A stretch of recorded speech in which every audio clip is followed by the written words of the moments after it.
I'm thrilled to have here in studio. This is his book called Killer Crossover, because he had one, to say the least. 13 years in the NBA, five-time All-Star, Basketball Hall of Famer Tim Hardaway is here. Good to see you, sir. How are you? Hey, I'm great. Right. Thanks for having me. You bet.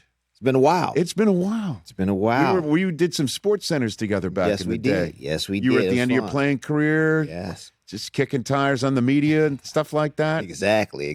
Awesome. It is great to see you again. Yeah, it's always nice seeing you. So what does it mean for you to come to an All-Star game and just hang out? Just hang out, network, see the guys, see the, retired guys, see the, new guys that's playing, just reminiscing, talking, just having fun. And, Norm Nixon and his lovely wife, Debbie, we was at their dance studio last night. That they doing beautiful things, beautiful work here, and we just chopping it up, having fun. Awesome. So you can confirm that fame does live forever. Yes. Okay. Yes. Okay. Yes. I'll make sure. See, I know Debbie Allen. I remember the whole business. Yeah. All right. So you were an All-Star for the first time in 1991. Yes. And man, there were some all-time greats that were on these teams. What's it like, a kid from Chicago by way of UTEP? Golden State Warriors, just a couple years in the league as an NBA All-Star, walking around, and who'd you see? Who'd you meet? What's your memories of all that?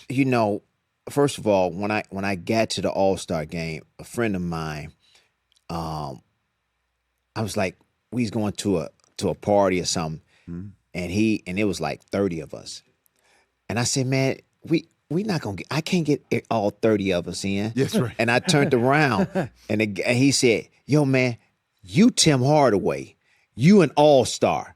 You gonna get all 30 of us in. So I get to the door. And you're like, I'm plus 29? So I get to the door. I'm like, oh, man, okay, I know this is not gonna work out. So I get to the door and I say, hey, man, he said, how many of us? I said, it's 30 of us. He said, come right on in. I was like, okay, I am an all-star. All right. I'm like, okay, yeah, all right. And it went from there. But, sometimes you got to have friends that take you and put you over that hump to make you understand, who you are and what you're doing in this league and why you're an all-star. And that's when I knew that I belonged, when he let all 30 of us in. I love that. I thought the story would be, hey, I'm all-star teammates with Magic Johnson and James Worthy. No. And you're like, no, I could get plus 29 into a club. Yes, I get plus 29 in the club. But I will tell you this, my first game when we played at the Forum, the Great Western Forum. Yes. Don Nelson, he kind of got on me because I was at Great Western Forum, and I was like, oh, man. I'm at the Great Western Forum, and I'm playing against Magic. Mm-hmm. And for a first half, I was in a daze. I was like, as a rookie, I was like, wow. And then after he got on me at halftime, I snapped out of it. But by that time, it was too late. They was killing us by 30. So Don Nelson, being your head coach of the Golden State Warriors at the time, noticed that your head was in the clouds a little bit. Right. I don't blame you. This is the Showtime Lakers in the Great Western Forum, right? I mean, man, you see them on TV, and you see them doing Magic and Worthy and Kareem and Byron Scott and AC Green and all those guys doing their thing, and then you, as a rookie, you on the floor and you're about to compete against them. Yeah, at that particular time, it was overwhelming for me. Mm-hmm. But at halftime, I snapped out of it, and I was all right after that. But yeah, it was kind of the lights was bright then. Mm-hmm. Tim Hardaway Sr. here on the Rich Eisen Show. Killer Crossover is his book. Get it where all books can be acquired. Here on the Rich Eisen Show, the Run TMC poster. We have it for you to take a look at from back in the day. When you see this poster that's on the screen, what do you think of when you see this, Tim? I see it every day at the house. You do? Yes, I have it at the house. I see it every day. I asked Chris Mullin and Mitch Richmond, do they have it? And they said yes, they see it every day. Every time I see that, I think that we could have won a championship with the Golden State Warriors back in the day if Don Nelson did not trade Mitch Richmond and gave us a chance and built around us as a core, we would have won a championship, because a lot of teams were scared of us, all three of us. They didn't know how to control all three of us on the court. And we just needed, a center. And when we had Alton Lister, he had tore his Achilles. The first year he was there, he had tore his Achilles, and we had to, supplement, and we had to go to gimmicks and doing stuff again. But once he became healthy, then Mitch got traded. But I think we could have won a championship in Golden State with us three as the core and putting pieces around us. So when I look at that picture every day, I just shake my head. But Chris and Mitch, we keep up with each other. We talk, our families, we talk with each other all the time. When we get in the room together, it's you need a mic and a filming us, because that's all we do. We just laugh, we reminisce, we joke, we have fun, and we go out and shoot some. You do. Who still is closest to their game at this day and age? Run TMC. Chris Mullen. He's still closest to his game. Then Mitch Richmond is close. I'm further back because I just watch my son play a lot and just watch him do his thing. And right. Yeah, that's all. Right. I'm so psyched that I get to ask this question.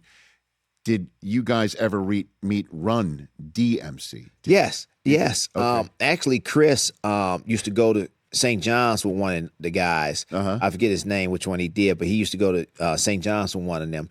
And, during the playoffs, we was playing L.A. That's when it came out, Run TMC and all that. So we was playing the playoffs, and the worst thing we could have ever done was have Run DMC introduce us. So we win in a form. All right, we win in the form. All right, we come back home. Run DMC is introducing us before the game. And as he's introducing us, I see Magic huddle his team around him. And, to what some of the guys was telling me, like, they making a mockery of this game, and they got Run DMC here. They want to think that we not, ready to play. And when he did that, when I saw that, I was like, we in trouble. We are in serious trouble. And so I'm playing against him. I'm watching him. But on TV, how he orchestrated everything and how he his leadership out there on the court. Magic. Yeah. And what he was doing with his teammates and making them understand, let's run this offense. Let's get into this offense quickly. Let's do this. This guy, they knew who was gonna shoot. They knew who was get the ball. They was setting screens and everything. And I was like, and I was just looking at that. And I watched film after we lost series to him. And I was like, that's how we got to play. That's how our mentality has to be. And from that point on, that's the way my mentality was the rest of my career. But I saw when we had Run DMC introduce us, I was like, that was the wrong move. That was right.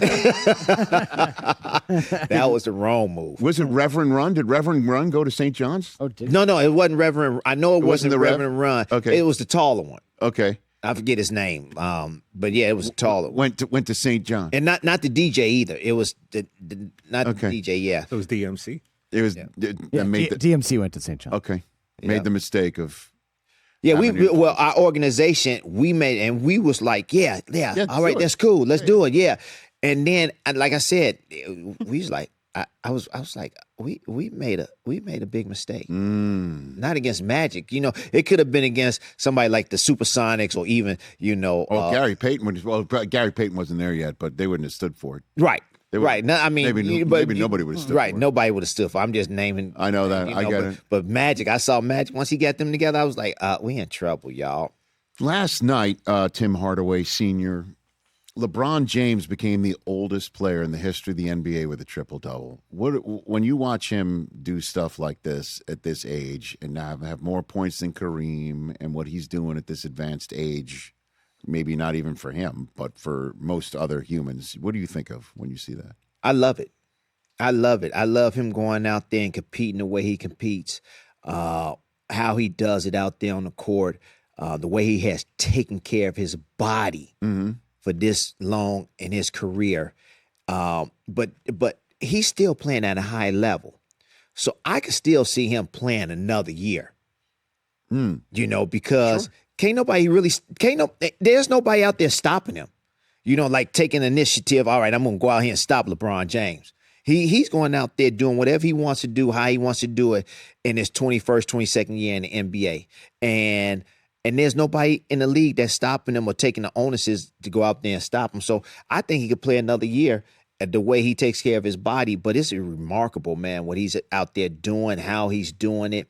And I love watching him. I love watching him play. I mean, I'm just seeing at the end of your career, he was just getting into the league, I think. Yes, he was just coming into the league. I got a story for you. So we was in Chicago, and we had this run. Tim Grover had this run. It was Michael, Scotty, myself, Antoine Walker, and a lot of other guys in there.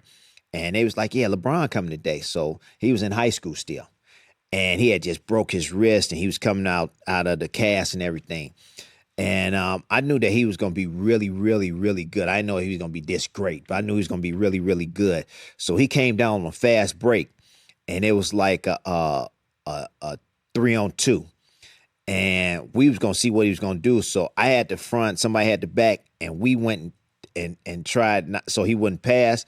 He took off from the free throw line. He just took off. Excuse my French. And we was like, damn.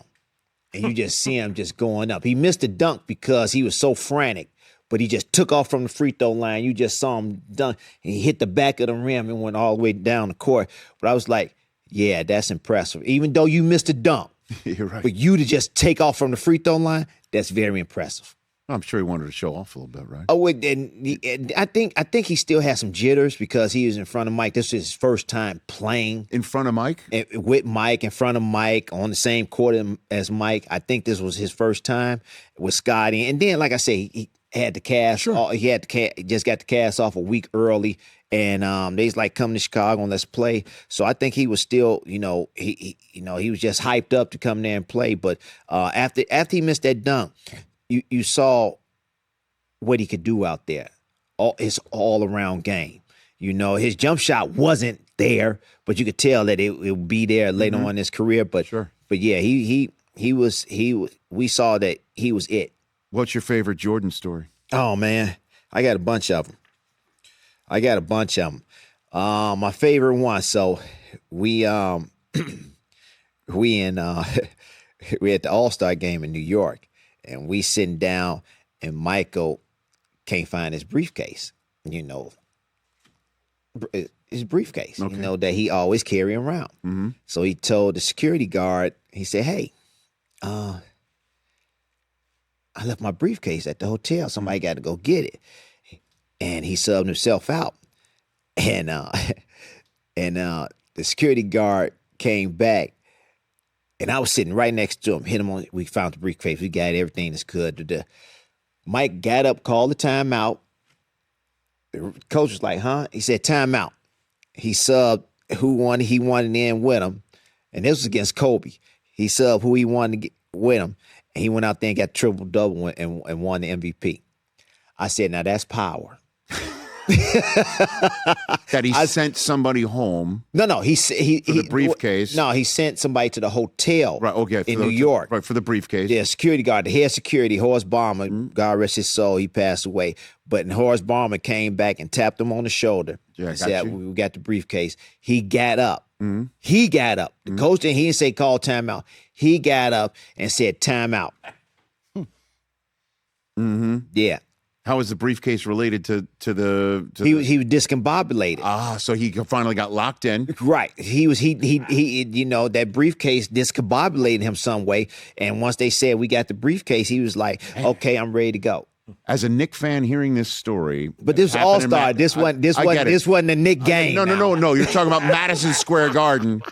If all I knew to try and get Jordan off his game would be to take his briefcase away from him, I'd have been like, somebody. This was All-Star. It doesn't matter. It's Madison Square Garden. He's discombobulated. Take that man's briefcase away from him. And, you know, That was the 1998 All-Star. Yes. well, that's the one where Kobe famously waved Karl Malone off Yes. the box, right? Yes. He's like, I want this. Yes. I'll never forget that one. Yes, that was 98. He was going against Kobe. Kobe made Michael play one-on-one against him, whole court. Like, you're going to stick me, I'm going to stick you.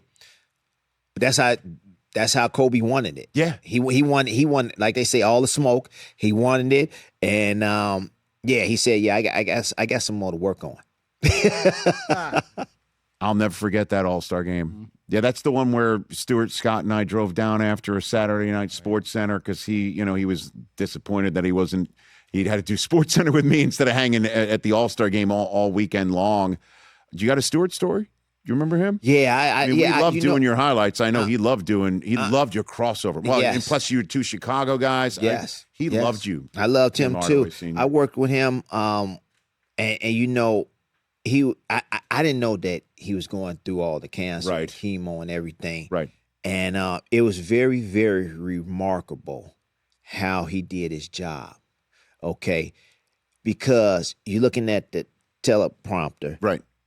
He really couldn't see. He couldn't see, Tim. He could not see. So when he's talking, they talking in his ear. Yes. And he's talking to the audience. Mm-hmm. And they say, yeah, we go on the video. He was like this on the table. He was looking down. Right at it. Right at it. Look, that's how close he needed to be right. to see Yes. what he was talking about. And I'm over and I'm right next to him, and I'm like, damn. Wow. I was impressed. Mm-hmm. And so when people talk about him, I seen it firsthand how great he was at his job. I seen firsthand how he prepared for his job. And I said, man, if anybody could see him or anybody watched him or anybody was in his just was around him, you are fortunate to have seen a great person. I mean, not only do his job, but just a great person. You know, he was also great at he was great at everything, but he was great at, and certainly towards the end of his life when he was really sick, he still did it anyway, the trophy presentation after NBA finals. Yes. He was awesome at that. Yes. He was great. You know, because you also don't want to give up the microphone because some people always grab the microphone Right. and try and say something. Exactly. He was a maestro at getting people in there and having fun and being chill about it. Exactly. But he did love you. Yeah, I love him that. too. We just talk all the time. When you got to get there early, 3-4 hours early, and we just chop it up. Yeah. And he'd just be doing his job, doing his work, and we doing our stuff. And we just chop it up for another 15 minutes, just talk. And but he loves sports in general. I know, but he also is a real competitor. Did he ever try to cross over you? I He bet he did. Did he ever try to say, hey, let me show you what I've got? He wanted to go to University of Connecticut, and he wanted to play me one-on-one. He did want to play me one-on-one. I was like, Stu. I said, Stu, come on, man. I mean, I love you, but come on now. This totally tracks. Come on. This tracks. I knew it. That he would, He's very competitive now. That at some point he'd be like, I know you've got a, again, you name your book's Killer Crossover. Yes. But he probably said, I've got one too. Yeah, he did say that, and I was like, we not. I don't want to go out there and embarrass you. I do not, because if we gonna be on camera, then he's going to want to do some stuff, and I'm gonna have to show him some stuff, and it's gonna be on camera. Yeah. I don't want to embarrass him on camera. Yeah. Who's the best point guard in the NBA today? You're sitting around. You've got your league pass. You could choose whatever point guard you want to watch in the NBA. Cade Cunningham. Why? Why? Because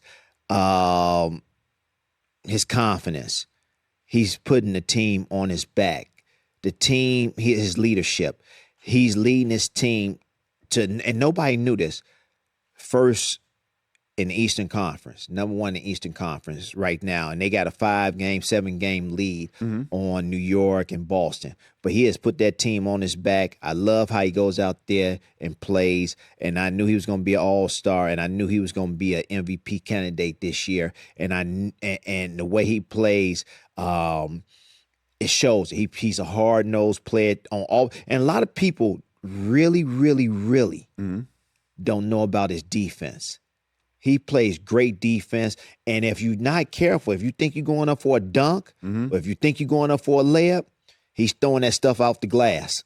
So yeah, he got sneaky hops, and he will throw your stuff off the glass, and he will dunk on you. So yeah, I love watching Cade Cunningham. Of course, I love watching Brunson and SGA. But I say right now, the best point guard is Cade Cunningham. Well, 40 wins by the All-Star break out of 53 games for the Detroit Pistons. 5.5 game lead is not too shabby. And you're a perfect guy to have sitting in this chair. News just broke. Yes. That Chris Paul is retiring. Yeah. I give you the floor on his greatness. What do you think? You know, I was on my way here, and I read it on my phone. And I was like, wow, you know, first of all, it's a shame what happened with him in the Clippers. That was just a shame and atrocious, and I'm quite sure he's going to say his side and everything. But great career. He didn't go out the way he should have went out. But you know, like they say, he is a point god. If I'm gonna tell you this, he taught so many guys how to play and taught them what they needed to do to get better on and off the court. So, for instance, we're talking about SGA from OKC. If he didn't have Chris Paul tutelage for 1 year, I don't think that he will understand how good he will be at this particular point. I think it'll take him another 2 years. But at that particular time, when Chris Paul left and he was with him, he knew how good he was and what he can be in this league. And that was because of Chris Paul. So, yeah, I mean, Chris Paul, he has taught a lot of these point guards and tutored them. And he's still doing great things off the court with kids, too. Oh, yeah. With his academy and everything. But, man, fabulous career. It's a shame that he didn't go out the way he wanted to go out. But I feel that for him to come out and retire, I feel that he's comfortable with it. We'll have an orange jacket with you. Oh, no question. First ballot Hall of Famer. No question. He'd be first ballot Hall of Famer. And he's going to be right there. No question. You got a question, TJ, before we let Tim Hardaway Sr. go on his day? Yeah, sure. So, Tim, you know, we're on the sports show and everyone loves lists. And before you came out, Brockman and I were talking about this. It's something that he and I do regularly. But if you were to give your Mount Rushmore of point guards, who would make up that Mount Rushmore? Well, of course, Isaiah Thomas. Oh. The real one. You know, we're talking about Detroit Pistons. Okay. From Chicago, Isaiah Thomas. Zeke. Magic. That's two. You're halfway home. Oscar Robertson. John Stockton. That's your four. That's solid. That's a good four. That's a good one. But you know what? You can't never go wrong. You know, you could Jason Kidd. You could pick Steph, GP, myself, Jerry West, Chris Paul. I mean, it's a lot of point guards. That's, you know, Kevin Johnson. You know, I mean, it's a lot of point guards that was out there. But who had the best crossover? Tim Hardaway, Senior. You better believe it. UTEP two-step? UTEP two-step. Yep. Cross them ankles up. But yeah, go get my book. Tells about my story, how I made it from the streets of Chicago to basketball royalty. It was tough. It was difficult to talk about my, you know, growing up. And, you know, my dad was an alcoholic and, you know, he was domestic violence, you know, and stuff like that. So it was hard, man. It was hard. And so it tells about my life. And it's a good book for kids to read because you can make it. You just got to be strong. You know, you got to be strong. And, you know, we didn't know we had mental illness back then. We did not know that. We did not know that we could talk to people back then. Sure. But now you have somebody to talk to if you have mental illness. You have somebody to talk to. You have somebody that you always can go to and talk. And I advise you to go and talk to somebody because you need to get that off your mind. You need to get that off your chest. And what got it off my chest was playing basketball in the streets of Chicago where I could go out there and use that to my advantage to get better and to get stronger and to make my life easier. So yeah, that's my book right there. Killer crossover, My Life from the Chicago Streets to Basketball Royalty, forward by Chris Mullen, which is pretty cool. Yes. Yeah. On the back, Muggsy Bogues is giving you a few words. Isaiah Thomas, that's pretty cool for you, obviously, to have him. You know, Isaiah was my basketball idol when I was growing up. My dad played basketball, basketball legend in the city of Chicago also. I used to go watch him play. But my grammar school coach took me out of school one day, and we went to, it's called the amphitheater, and he was out there, and he said, take a look at number 11 on the white team, St. Joseph team. And I'm looking at him. I see him, how he controls everything. I said, you know, great ball player. He's doing whatever. He said, yeah, you play just like him. I was like, get out of here. Come on now. Yeah. He said, right now, you play just like him. This is how you can control the whole situation. So I just started watching Isaiah do my, you know, as he went through Indiana, Detroit Pistons, and as I went to Carver, UTEP, I kept an eye on Isaiah, and he was my basketball you know, legend, and I you know, my game, I patterned my game after him. And sir, you did a great job of that. And number 10 in your program, the only person who prevented you from wearing number 10, if I'm not mistaken, was Manute Bol when you were a rookie. Yeah, man, you know. You were wearing 5. I was wearing 5. He told me, yeah, you know, give me your whole contract. I said, you want $500,000? That's all I'm making. He said, yes, I want the whole contract. Let's see how much you really want this number 10. I went back to the equipment manager. I said, I will take number 5. I said, yeah, I take number 5. And you waited him out. Hey, I waited him out, and then Nelly the next year was like, okay, Manute, we're going to give you the boot and let him get his number 10. Killer crossover. Again, get it where all books are sold. Great to see you. Amazon, and where all books are sold. Hey, thanks for coming here. Thank you for having me. Anytime you're in LA, let me know. Have Yes, you sir. back here anytime. Just Appreciate chop it up like Yes. it's love it's you, me, and Stu again. Exactly. Back in the That's early what it's aughts. supposed to be. That's the way it's I always love hoped. everything. You doing a great job. Thanks, Keep up Tim. the great work. Hey, you made it all the way to the end. Thanks for that. Check us out every single day streaming live on Disney Plus and the ESPN app 12 to 3 Eastern.